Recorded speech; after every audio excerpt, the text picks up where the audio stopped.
Ndugu zangu wa Tanzania, leo tuko hapa kuwatangazia kampuni hii ya dawa za asili, ambayo kampuni hii ina maelezo mengi kidogo ya kuweza kuelezea.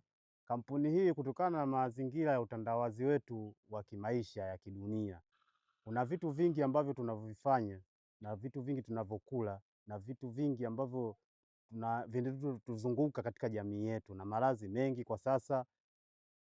Dawa hii inakuongezea uwezo wa nguvu za kiume. Hii kampuni inaitwa Uwazi.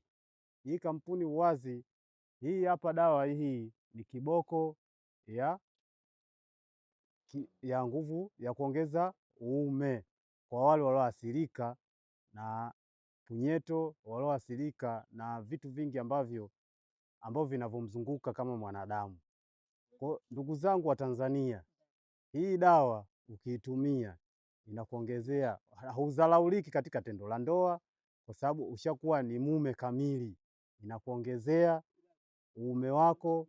Na hii hapa ni furaha ya ndoa. Hii dawa ya furaha ya ndoa inakuongezea wewe kuwa na uwezo wa kuweza kufanya tendo la ndoa na inakuongezea uwezo wa kuweza kufurahia ndoa yako. Kutokana na vyakula tunavyokula, wengi wanadharaulika katika ndoa zao na ndoa zinaweza zikavunjika kutokana na hiko kitu kinachotokea ndani ya ndoa. Ukifanya tendo moja la ndoa, mwenzio hajaridhika na wewe ndio ushachoka tena, lakini hii inakuwezesha kuwa wewe kufanya ile tendo la ndoa kwa wakati na wote mkafurahia tendo lenu la ndoa. Kwa ndugu zangu wa Tanzania, tunaomba mfuate hii kampuni inayoitwa Uwazi.